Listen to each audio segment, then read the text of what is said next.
So hi everyone. I'm hoping you can see me. I need to move things around on my desktop. Can I get somebody in the chat? Can you hear and see me? Thumbs up. Yes. Okay, cool.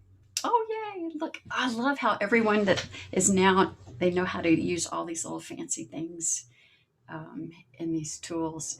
So my name is Carol Henricks, and I am a nature photographer and a photo artist, and I am so happy you guys have decided to join me here tonight. I know some of you, I don't know most of you, and um, I kind of hate to start out by asking for you to kind of cut me some slack. Whenever I scheduled this webinar, I didn't know that I was going to have my second COVID vaccine scheduled for today. And so I had it early this morning. I prepared because I've been in technology for a long time. I usually have a plan B. And so I had prepared for a technology glitch. And as it turns out, I'm not feeling bad, but I'm not feeling great. So I did go through my entire presentation. I recorded it. And so what I would like to do, if it's okay with you, is go ahead and play that recording for you while we're all here. I'm going to watch the chat window, and then we'll have some time for questions at the end. It really, other than actually, you probably get a better presentation because I had time to redo some of the video and the audio. But I wasn't going to pass up I really didn't have much of a choice of when that second shot was scheduled. So I went ahead and got that done, got it out of the way. Before we get started, I'm going to try to do a poll. I haven't done a poll before with this particular tool, but I'm going to launch this poll. And I would like to know from you, what type of camera do you primarily use for wildflower photography? That kind of just helps me get an idea of where we all are, kind of in our level, our experience level.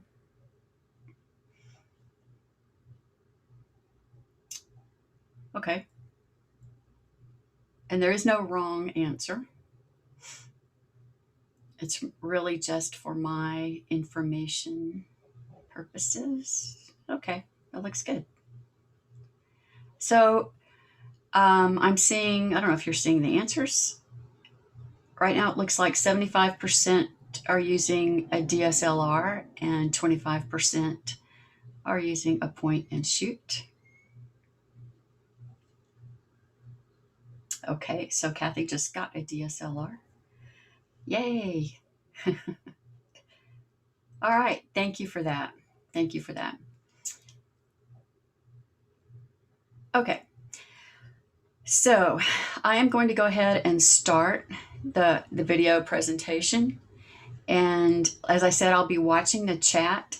I'm not going to break in and answer questions right away, but I will be monitoring the chat room. Let me know if you have any technical issues, and I'll see what I can do about that. But I think it's going to be looks like we have a really good group here. So let me go ahead and get that started.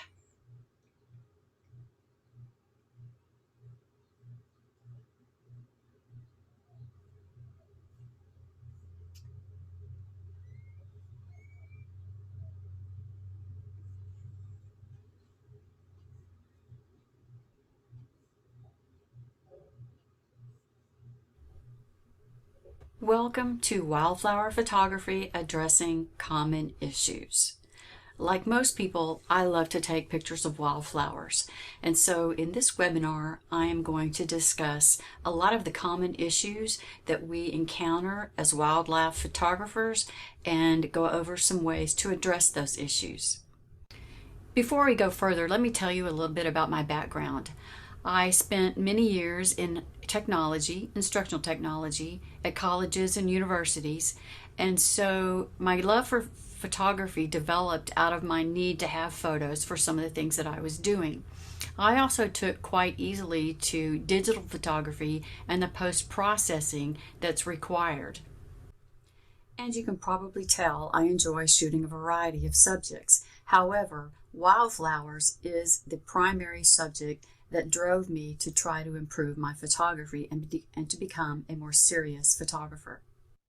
Wildflowers have a wide appeal to photographers who like to shoot landscapes, those who like to shoot portraits of people in fields of flowers, macro photographers, and even those of us who really kind of like to take flower portraits. Each spring, I begin mapping out my trips for wildflower season so that I can capture the best image ever. And I have a little contest with myself from the year before, trying to do better and better and get better pictures and something more spectacular each year. But there is always that element of the unknown and the issues that we deal with as wildflower photographers, and that primarily has to do with the elements. We are not in an environmentally controlled studio with controlled lighting. We have to deal with environment and weather conditions that are constantly changing. Finding ways to mitigate the challenges created by high winds and bright sun, or even learning to work with the rain and the wind and the sun, can help us produce wildlife photos that we are proud of. In addition to being prepared for the weather, we need to make sure that we are using the right gear and that our expectations for our wildflower photography match the capability of the camera and the lens and everything else that we're using to take the photos. We're going to talk about each of the elements, rain, wind, sun, and then discuss some gear choices. So let's begin with probably the most important element, and that's the sun. As photographers, we become acutely aware of the light in any situation, and over time we develop an understanding of how the source and the quantity of light affects our photography. That is no less the case with wildflower photographs. Our source, of course, is the sun, and we learn that sunlight changes color depending on the time of day, where the sun is in the sky, and that the amount of light falling on our subject is really subjective to the amount of clouds that may be in the sky. The other quality of sunlight, which is related to the time of day, is the direction of the light. What direction is the light coming from? Where is it flowing toward? So let's look at how to deal with sunlight that's coming from overhead, from the back, or from the side. And I'm not going to talk about lighting coming from the front, because I would not shoot a photo of a flower with light coming from the front. Front lighting leaves no shadows, and it tends to make your subjects look very dull and flat and one-dimensional. And we will also consider the effect of direct light versus indirect light. So let's just start with one of the most difficult shooting conditions, and that's very strong top light. Now ideally, if you can choose the time of day and the place that you visit, you're not going to do it while the sun is high in the sky on a brightly lit day, because that is going to produce really strong, harsh shadows and a lot of contrast in your pictures. But sometimes you don't have a choice. Maybe you're there on a trip and you're not in control of the itinerary, and so you are forced to shoot in the conditions that are present. So let's walk through this scenario. It is midday and I am in this pasture and I'm wanting to take a shot of this particular flower, the prickly pear bloom. The sun is pretty high in the sky. You can tell by the shadows. There is a lot of contrast, the dark shadows, the bright lights, the colors on the prickly pear spine is kind of blown out. The background is rather dull. It's also rather busy and pretty evenly lit. Technically, I've got good exposure, and so my histogram looks pretty good, for this picture, but it's not something that I would hang on my wall, right? This is not something that I would be proud to put on my website. If I was uploading it to something like iNaturalist or documenting this particular plant, the different stages and the habitat of this plant, this is a perfect photo for that. This is also the kind of shot that I say, okay, go ahead and take it and get it out of your system. You're at eye level and taking the first thing that you see. Once you've done that, start looking around for a different point of view. The first thing I always try is simply squatting down. Squatting down allows me to change the point of view of the camera by moving it to a different spot. This provides a whole new perspective on this scene, right? So now I'm not looking down so much on this prickly pear bloom, and I'm looking at more of a side view. This is often a really good view of a flower, is one that I like a lot. I like this, okay. I like the flower a little bit better. However, I can see now that the background is much too busy. This is not going to work for me. The light is still creating some harsh shadows and some strong contrast that I don't really want in my photo.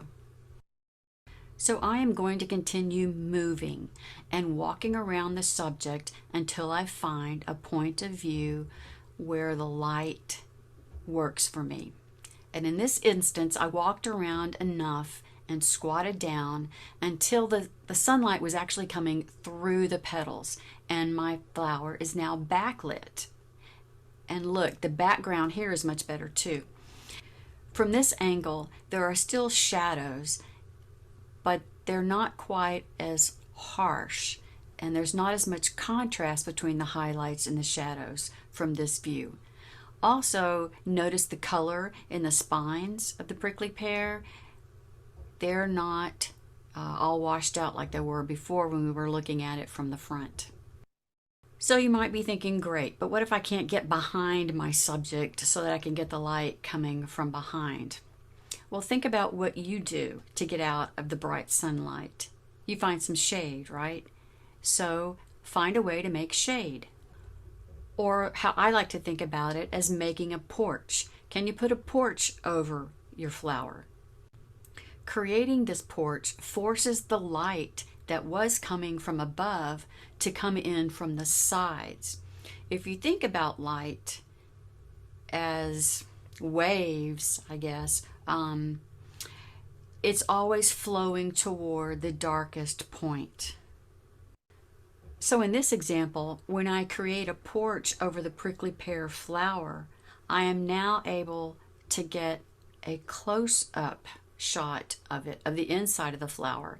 The shot on the left, you can see that there's still a little bit of light coming in from the side, and there's some shadow, some of the flowers in the shadow, and some of it is better lit. On the example on the right, it's a very soft, diffuse light.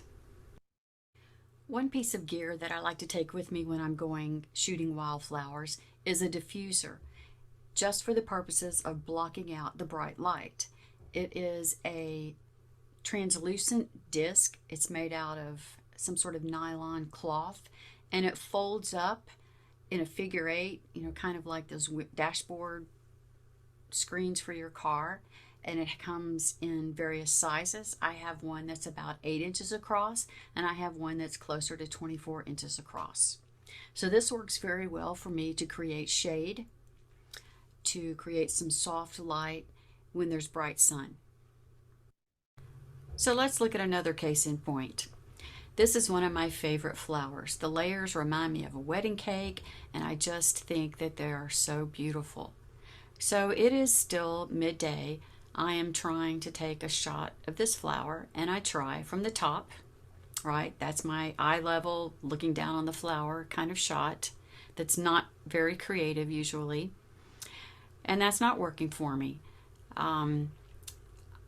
The background, there's just too much contrast. I don't see enough detail in there. Things are kind of blown out. So my next step is what I said I usually do, is I squat. So I squat down, and kind of shield the flower to try to put it in shade. Okay, so I'm doing a couple of different things this next step. And I'm liking the details and the different tone variations that I can see in the flower now. Can see some good shadows, some good detail, but that background is still too light, and it's just not adding to the photo at all. So my next step is to get a little bit closer. Let's get a little bit closer to the flower and see if that'll help some, because sometimes it does. And I'm getting closer, and I'm seeing a little bit more of the flower, but that background, the contrast between the flower in the shade and the sunny background is just too much. And I'm not sure that there's anything I can do. So you know what? I'm just going to go find another flower. Do everything you can, but sometimes you just can't fix it. I can't even fix it in Photoshop. So we're going to move on and find another flower. So as I continue to wander around this field of flowers outside of the George Bush Library here in College Station a couple of years back, I come up on this flower. Now I told you I like this flower, so I'm going to try to work this one the best that I can. And even though it's in bright sunlight, from the side, the background view really is much better than from the flower before. So I don't feel like I have to create shade. I can just stop down a little bit, decrease my exposure a little bit, and then get an image that I'm very happy with. If you can't find another flower, maybe you can come back at a different time.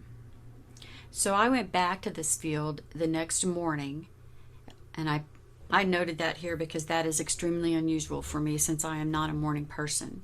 But I went back the next morning to try to find a good view of the flowers. Now notice that the light is much softer.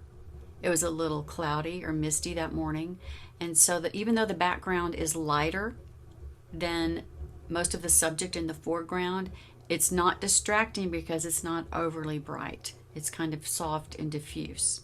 So coming back at a different time really helped me get another picture that I would be proud to put on my website. As I said before, sometimes you are not in control of when you can be in a certain place at a certain time. And so in that instance, sometimes you just have to go with it, right? Use the strong top light. Use the harsh shadows as part of your composition. This was in Caprock Canyon State Park in the middle of summer, and I'm walking around. We're not going to be there much longer, but I really love the skeleton plants. The blooms, I just find them fascinating for some reason. And so in this instance, I felt that the shadows from the stamens in the middle of the flower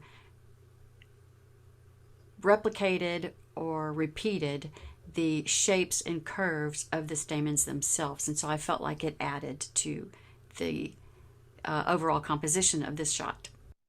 Strong top lighting can darken and deepen the appearance of shadows.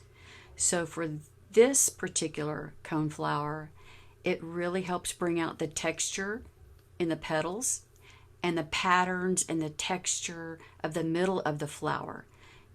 If the light were diffuse and soft, these would not be standing out so drastically. Another option for your images in these harsh lighting conditions is to begin to look at them as darks and lights. And often converting the image to black and white allows you to get something salvageable in these kinds of conditions. In this instance, I think it worked very well with this prickly poppy bloom, because you can begin to see how feathery and light the petals are in comparison to kind of the prickly, sticky middles. And of course, we all love shooting in the golden hour, right? With that magical side lighting, the warm hues at sunset, the purple hues at sunrise. But even that becomes mundane and boring if you try shooting the same subject with the same light over and over, season after season. So how do you mix it up? So like I said, I go ahead and take my shot, take that first shot that I'm looking at and get it out of my system. And then I start thinking about other ways and other unusual ways to look at this flower. So why not try putting the camera in a position that's pretty difficult to get to, like on the ground, facing up into this flower. And voila, all of a sudden I have a backlit scene that I wouldn't have seen otherwise. This is where having a camera with a flip out LCD screen is really beneficial. Backlighting works best with a subject that has some characteristics of transparency or translucency so that you can see the light shining through there, or there is something that is highlighted by that light coming from behind the subject. For instance, this flower, you can see the veins in the petals, you can see the spider webs, which I wouldn't have been able to see necessarily with a side lit photo or a top lit photo. I very rarely take just one or two shots of a particular flower. I take several shots from several different angles. And the same was true with this particular flower. I got down closer to the ground, I got closer to the flower, and then this is what came from that. I don't know if you're a Harry Potter fan or not, but for some reason the name that sprung to mind for this flower was Bellatrix. It's beautiful, but all the little prickly hairs and the spider webs kind of lend a sense of drama or danger to this as well. And so that's why Bellatrix. And so can you see how the backlighting for this particular image just really makes it stand out? I don't think it would have the same effect if it was side lit. Not at all. So far, we have been talking about light that strikes the flower or falls directly on the flower. Now let's consider light that is indirect, and this is reflected light. A lot of times you're going to find flowers in the shadows or in the undergrowth of other plants, and sometimes these are some of the more interesting scenes. For example, this soldier beetle, this was also in Caprock Canyons, but I was able to get close enough and with a fast enough lens to get the soft, diffuse light. Now, the fact that he's partly in shadow, I think, kind of adds to the drama. It's very clear that this is in the shadows, and it's a soft light, and you can see a lot of the detail here. So there may be times when the light is good enough, when you can change your camera settings so that you can get this shot. But if not, you may need to try to add more light. Another item that I usually carry with me when I'm going wildflower shooting is a set of reflectors. And they're shown here with the diffuser because mine came in a set. And my reflector on one side is silver and the other side is gold. Portrait photographers use these a lot to bounce light into their subject. And you can do this with your wildflowers. You can bounce a little light, you can bounce a lot of light, just depending on the angle that you hold the reflector at. You can decide whether the light is warm or whether it's cool, depending on which side of the reflector you use. You could add light with a flash, or in my case, I carry this tiny lume cube. I have it on a very small tripod. It has a USB port so you can charge it, and you can control the amount of light that is emitted.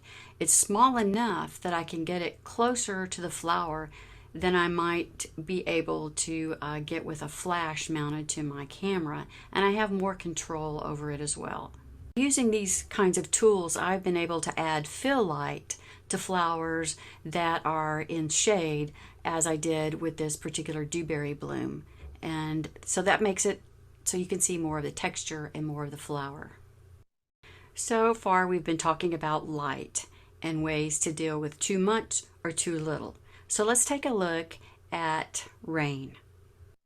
And while I don't often shoot in pouring rain, I do like to go out after a rain shower because water on flowers just seems to enhance their beauty. It adds an extra element. In fact, I've known photographers who carry around spray bottles with them to actually spray the flowers when there is no rain to create the effect or imply that there was a rain shower and now there are drops left on the flowers. So, and while this shot with the side lighting, the morning lighting, might have been enough, the fact that there are drops, water droplets all over the flower just adds another element and kind of adds to the story of the whole image. So I would encourage you to not just write off the day if it rains, but to wait until the rain stops or at least slows, and then trek out to find your favorite patch of wildflowers. Rain showers create puddles, and puddles provide opportunities for capturing photos with reflections. There's one photographer I know who is doing a whole series of photos with reflections in them. The water droplets on these images act as tiny lenses.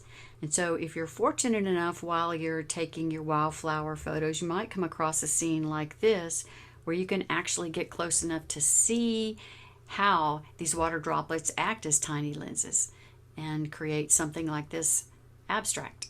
In addition to the puddles and the droplets that rain provides, a lot of times rain showers have really dramatic skies. Landscapes always benefit from interesting skies. And in this case, this stormy sky provided some drama and some interest that I think helped and added to this image. As you're out scouting for your shooting location, and even though these aren't wildflowers, they are flowers and there are lots of them, keep an eye on the skies and look for when the storm is breaking or when the clouds are breaking up and there's some variation in color and transparency with some of the light coming through. These are the situations when you just might be lucky enough to see the sunlight actually streaming through the clouds and capture that in your image. So please don't ever use a rainy, stormy day as an excuse for not going out and shooting wildflowers. Okay, you say, I'll do that. But what about on the dreary, overcast days when there's no light coming through and they're just dull, boring skies? Well, one method for dealing with the dull, yucky skies is just to simply minimize the amount of sky that's in the photo. For landscapes, you have to carefully compose so that you have as little of that sky as possible in the scene.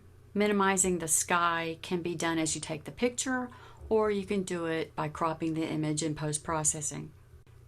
But there is one great advantage to these overcast, boring skies.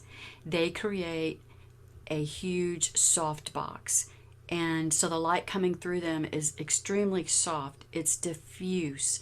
All of your flower colors are going to be fully saturated and very vibrant. Plus, you don't have to worry about the golden hour because the light is going to be consistent throughout the entire day. There have been times when, in order to avoid boring skies, I shoot down on the flower, but it just doesn't provide the kind of image that I was hoping for. And that was the case with this Queen Anne's lace. And I found this flower much more interesting from the bottom than I did from the top. But the skies were just not going to cooperate with me. In this case, I decided to do something a little more artistic.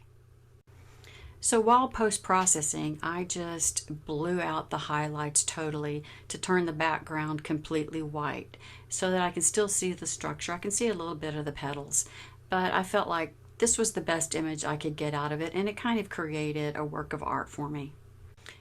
A similar treatment to this picture of the sunflower blew out the sky and really highlighted the structure and the layers of this flower.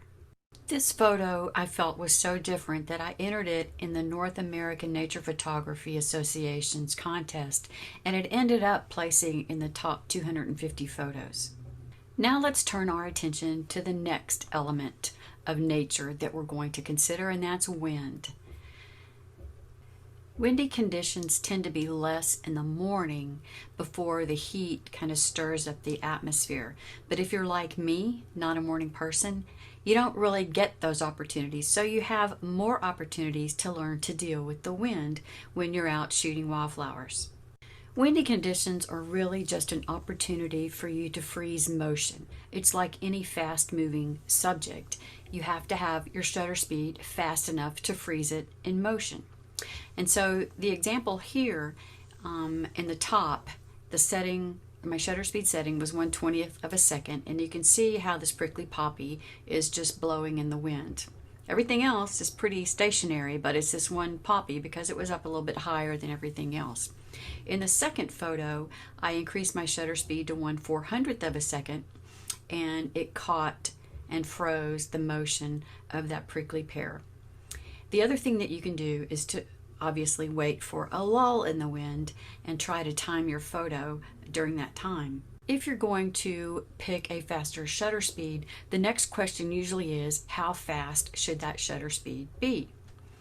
And so here are some general guidelines. Now, this is not going to work in every situation, right? But these are just some general things to keep in mind. These numbers seem to be easy for me to remember. 1,000th of a second and faster is going to usually freeze all motion. Usually, but not always. Hummingbird wings are not going to freeze at this speed. But for most windy conditions, this will work perfectly. You could even go down to 1/250th of a second. This stops most motion. And you can play it by ear, right? In your situation, you can review the photos to see if your shutter speed is fast enough. 1/60th of a second stops casual human action, like walking, talking, and those kinds of things. Not running, though. You'll need to go a little bit faster. And then the 1/30th and slower really helps you create blurred motion. And I use that a lot, especially in windy conditions, and you'll see how that works in a second. But for now, let's take a look at ways that you can sort of mitigate the effects of wind. The first thing that I try to do is to create a wind break. What you see here is a photo of a bluebonnet at the Washington on the Brazos Park. And behind it, I have placed a piece of cardboard that I covered in aluminum foil. I covered it with the shiny side facing toward the cardboard and the dull side facing out. I don't want a bright reflection. I don't want a perfect reflection in there. But what this does for me is it allows me to create the windbreak, and it reflects the colors of the surrounding flower back. And I think it makes a perfect background for the shot. Now, this was a single piece of cardboard, and I did have someone with me who was helping, and that person was able to hold the cardboard for me. But what if I am by myself and I can't hold the cardboard and take the photo at the same time? I could use a tripod and set the timer on my camera and then go and hold the cardboard. That certainly is a possibility. It's not really one I would think of, especially in a public place like the park, but it is possible. This is something that I might consider taking if I were going by myself. This trifold cardboard setup, like the ones that are used in science fair, for science fair projects. This could stand on its own if it's not too windy. You could take some stakes and stake it up so that it doesn't blow over. And they don't cost very much at all.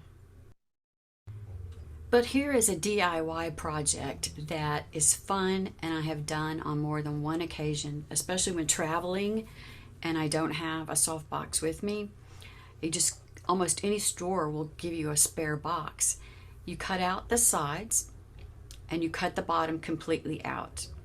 And then you just get some white trash bags, cut a single layer of the trash bag out and tape it to those three sides.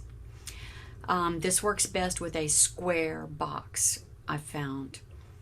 And you can even get some different colored construction paper. You could put the trash bag on the back to make a white background. Just depending on what it is you want to do. You might even take that dull side of the aluminum foil and put in there, so that it would kind of reflect back the colors of the flower. This also helps diffuse the light if you have to shoot on a really sunny day. This will create a soft diffuse light all the way around and get rid of a lot of those harsh shadows from that strong top light.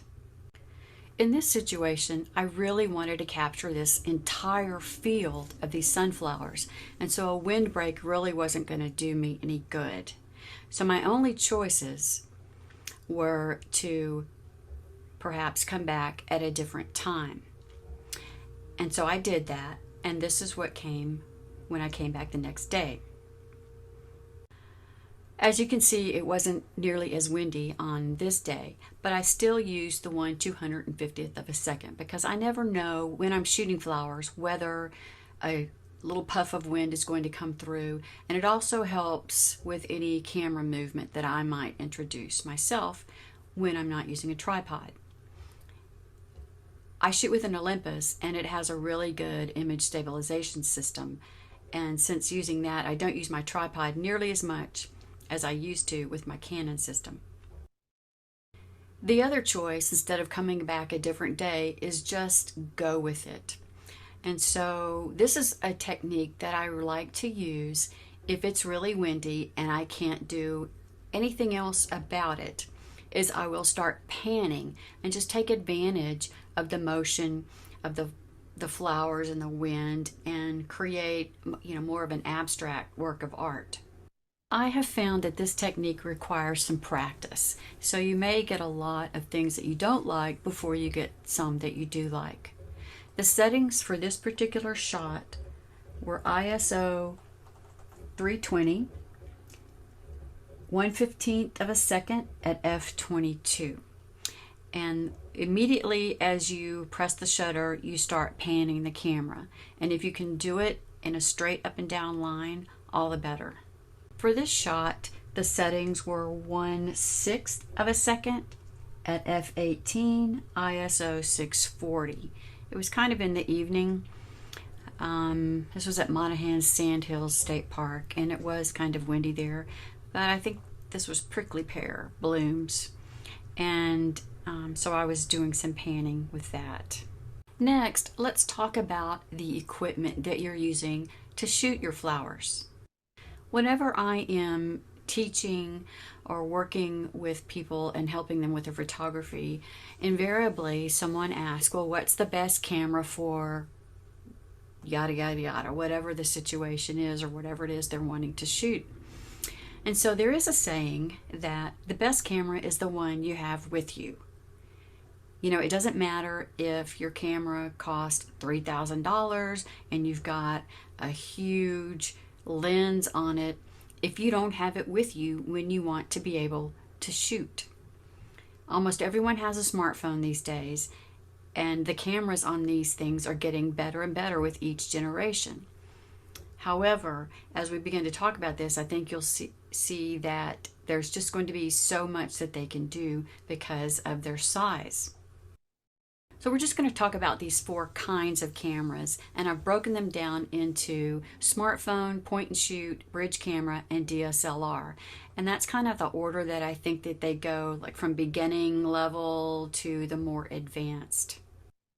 I know this is not a camera workshop or webinar, but I think it is worth discussing the idea of sensors and sensor size. And most articles, most materials you're going to see says that the sensor size equals image quality, and the bigger the sensor is, the better the quality of the photo. I'm going to argue that all of these will take good photos. It depends on what you're wanting to do with your photo, how large you're wanting to print it, are you just going to share it on social media, and those kinds of things. So good depends on a lot of things. What I find most striking about this comparison is the relative size difference between the sensor in a smartphone and that in the full frame camera. That immediately tells me that if I want an image that I can do just about anything with, I need a larger sensor. But my purposes may not require that larger sensor, so please keep that in mind if you're camera shopping. Having spent a few decades working with technology, I realize that advancements are continually being made, and each generation of smartphone cameras, of point and shoot cameras, every generation has a better and better sensor. And so what may have been true 2 or 3 years ago may not be true today. All that being said, the quality of the photos that you're going to get with the larger sensors is generally going to be better with larger sensors than the smaller sensors, just because there's more room to record more data about the image itself. So therefore, I think you should set your expectations accordingly and realize that some of the things that you may be seeing in your images or not seeing in your images is a result of the limitations of the technology that you have chosen. If you are even halfway serious about your photography, you have considered or have already purchased a camera system with interchangeable lenses. And that's the primary difference between this class of cameras and the others that I listed. The advantages is you've got a sharper viewing image. They're typically better in low light. There's a lot of auto-focusing features for action photography. You have lens options, so you're not limited to what just happens to be on the camera. And you end up having more control over your shooting settings, just generally. There are some limitations. They tend to be larger and heavier, right? That's one reason I left the full frame system and went to the Micro Four Thirds, is because of the size and weight. They tend to be more expensive than some of the other types of cameras, and they can be extremely complicated to learn to use. When someone tells me they want to start getting a little more serious about their photography, they've been using a point and shoot, but they're not quite sure they're ready for a DSLR, I recommend wholeheartedly a bridge camera. Typically, these have a telephoto zoom lens built in. They give you some manual control over the exposure settings. They're usually much more affordable than your DSLRs. The limitations are that the lens is fixed, and often you don't have total control over your exposure settings. I have one friend who does some really superior bird photography, and she uses a Canon bridge camera, and that's the one that I've recommended quite often. I currently have a Panasonic bridge camera that I use sometimes when traveling and I don't want to carry a bunch of extra equipment. It's also one that I've let my grandson use because I don't have to worry about them. If they do drop it, I'm not out too much. So one of the things that you need to look for if you're using point and shoot cameras for Wildflower, make sure it has a macro mode. If you've got an interchangeable lens system, then I really think that you should consider investing in a true macro lens.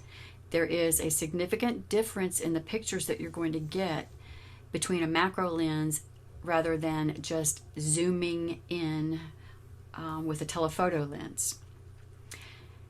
You can get much closer, you can see much more detail, and it just gives a whole different feeling than it does than zooming in. If you're wanting to do landscape, then of course you're going to need a wide angle lens. And what do I mean by wide angle? Well, generally, if you say 35 millimeter or wider, you think of them as wide angle lens. And anything 20 and below tend to be thought of as ultra wide lenses, and when you get much smaller than the 14 to 12, you start getting into the fisheye kinds of lenses. Here is one of the widest shots that I've ever tried to take of a field of wildflowers. This is between LaGrange and Flatonia, a few years ago, and I haven't seen it look this nice since. But you can see the focal length was 24 millimeters, and so that's about as wide as I've ever gone. I read a blog post recently that said if you're shooting wildflowers, you must always use a tripod. And when people say that kind of thing, it really rubs me the wrong way, and it really makes me set out to try to prove them wrong. I will say that if you use a tripod, chances are you're going to get very sharp photos. Or make sure you've got image stabilization in your camera or in your lens system, and make sure you've got your shutter speed fast enough to stop any sort of movement or motion created by vibration from the shutter, from movement as you press the shutter button, or even movement of the subject itself. I never want to discourage anyone from using a tripod. And with your large camera systems, you have to have a fairly large tripod. When I switched to my Olympus Micro Four Thirds system, I also discovered the Me Photo brand of tripods, and it's spelled MEPHOTO. The tripod that I have, it's an old version, but it's a backpacker classic, and it folds down to about 13 inches, and it's extremely light. I think it's less than 2 pounds or right at 2 pounds. It fits inside my backpack camera bag, and I will carry that one with me because it doesn't add a lot of extra weight, and it's not hanging on the outside of my backpack like a lot of the larger tripods had to. Another neat little trick is to take along some wooden stakes, or what I like to carry around are the skewers, that you use when you're making shish kebabs or things on the barbecue or on the grill. You can take along wire ties and clips so that if there's a branch or a flower or something in the way of what it is you're trying to shoot, you can temporarily hold it out of the way. Just make sure that you're not destroying the plants as you're doing this. I've also included what's called a macro focusing rail on this list. And I don't carry this unless I know where I'm going and that there are going to be some flowers and the shooting conditions are really good. And I'm taking you have to have a tripod to use this. But you can mount your camera on this thing, and because macro lenses are prime lenses, it's very easy to get out of focus with any slight movement. So if you place it on this, you can make micro adjustments to make sure that everything is in sharp focus.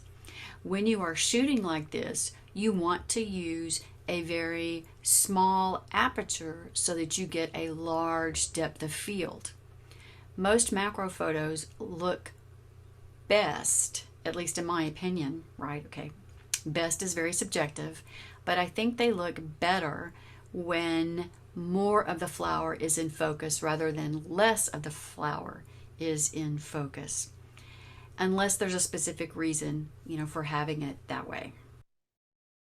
If you plan to spend a lot of time outdoors in all kinds of weather, taking your photographs, then I would urge you to look for gear that has weather protection.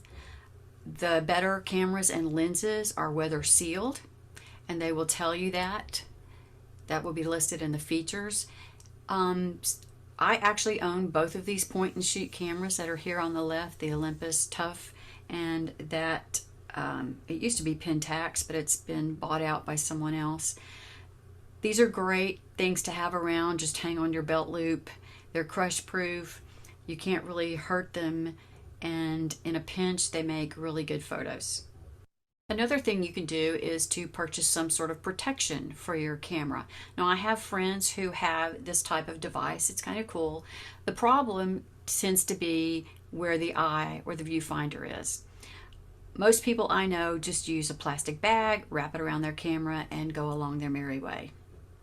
And the last recommendation I'm going to make is for this particular app called Photo Pills. It is invaluable in planning a photo shoot.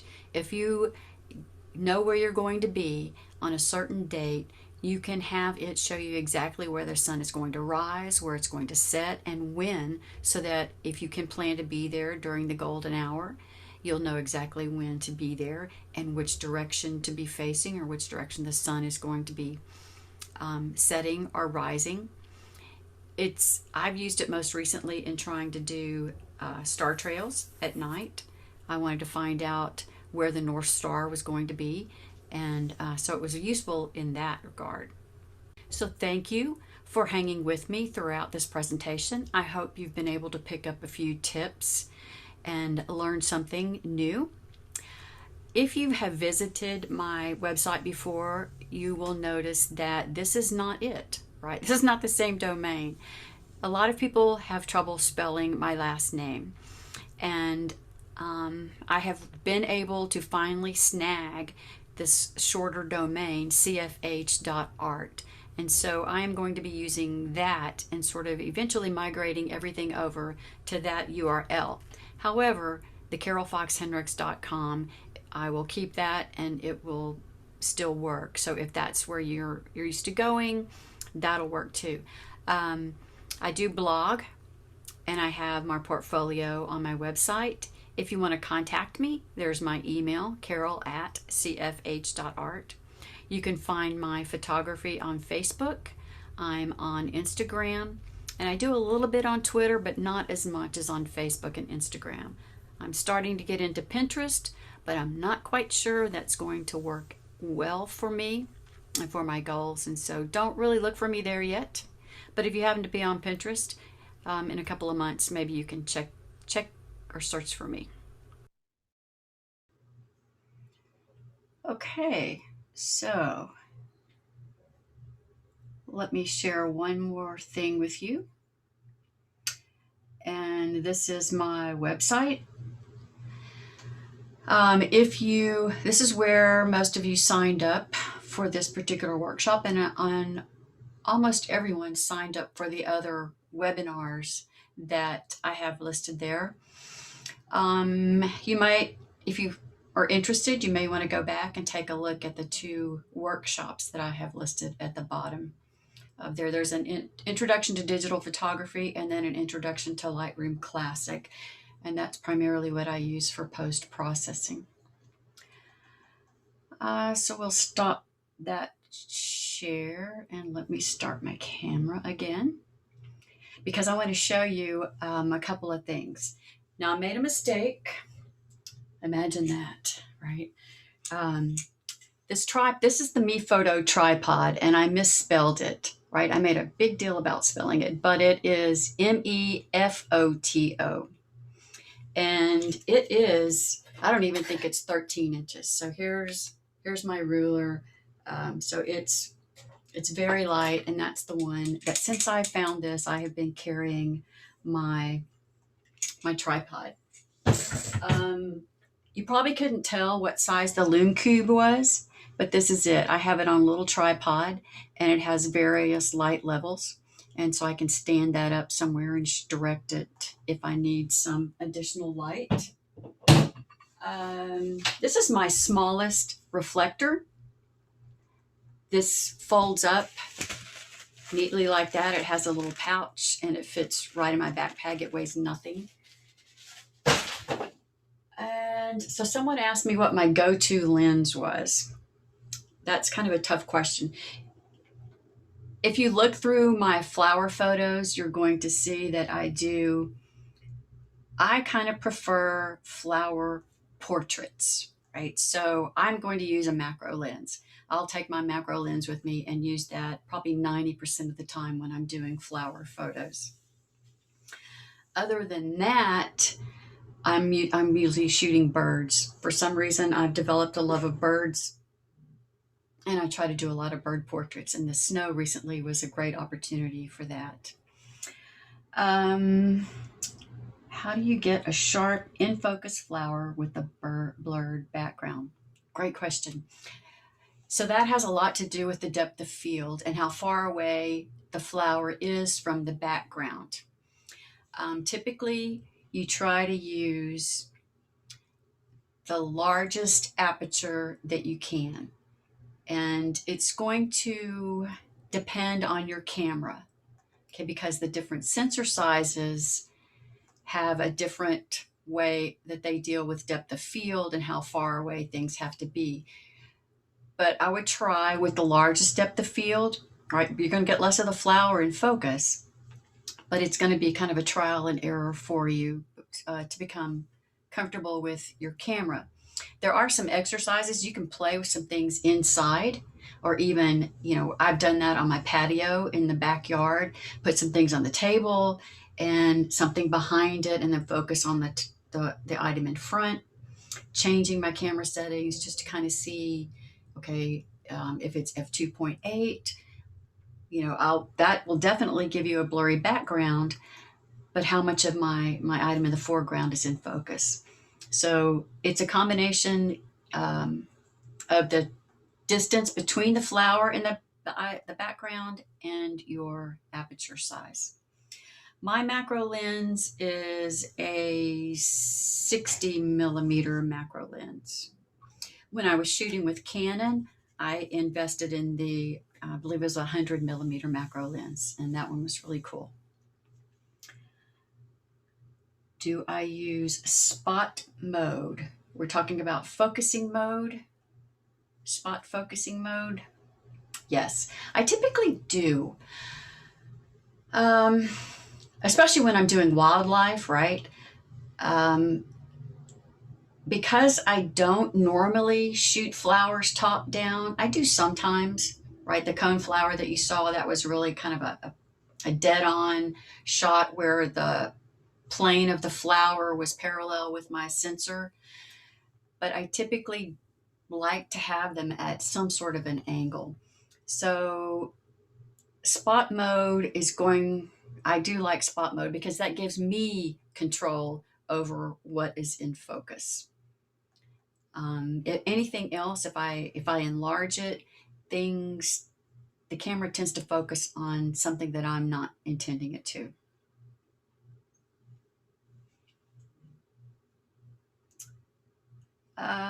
Anything else? I made a couple of notes. The me photo was the one thing I really wanted to get to correct you on, so that if you're looking for it, I think that's all the gadgets I have. The softbox was one of the things that I was so happy to see that you could make yourself. I found myself in Arizona needing to do something, and ran to the dollar store and asked for a box and bought a bag of trash. Bought a box of trash bags and recreated one real quick. So that worked out. How close? Oh, so yeah. How close to the ground does it go? You can spread the legs out. So this would probably be the minimum um, height. That's probably about 12 inches off of the ground. So if you're going to try to, you can't hang your camera upside down with this one. So that definitely is one of the limitations. Oh, well, thank you. Thank you. I try not to talk down to people, but I try to explain things clearly. And I don't assume anyone knows anything. So I hope that was great. Okay, and there was a question of any advice on shooting in a botanical garden. Okay, first of all, I would find out what they allow you to bring in. A lot of those places won't let you use tripods, but they seem not to have an issue with a monopod. So I would, because I've been to Mercer in Houston and then the Lady Bird Johnson Wildflower Center in Austin. And yeah, it's kind of hard because I can't get as close to a lot of the flowers as I want. So I do end up doing some zooming. But yeah, I always start with a 250th of a second. That's just my go-to for flowers. Okay, and then the ISO, you're going to have to decide. I will tell you that I shoot in aperture priority mode. Um, I don't really do manual. I put it in aperture priority so that all I have to worry about is my depth of field. because that's primarily what's most important to me.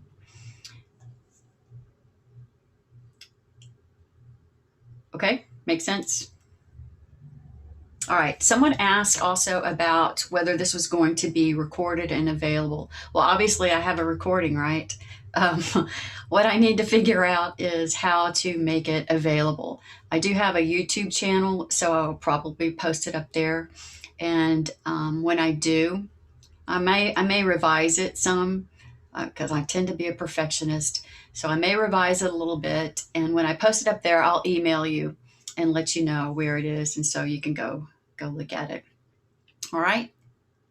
Okay. So thank you very much. You've been patient with me, and thank you for allowing me to play the video. And I really appreciate your understanding. And if you're signed up for the next webinar, that is going to be April 28th at 7 p.m. Central Time. Okay. So I will look forward to seeing you there. Oh, thank you. I'm sure I will feel better eventually, right? Okay. Thank you all very much, and good night.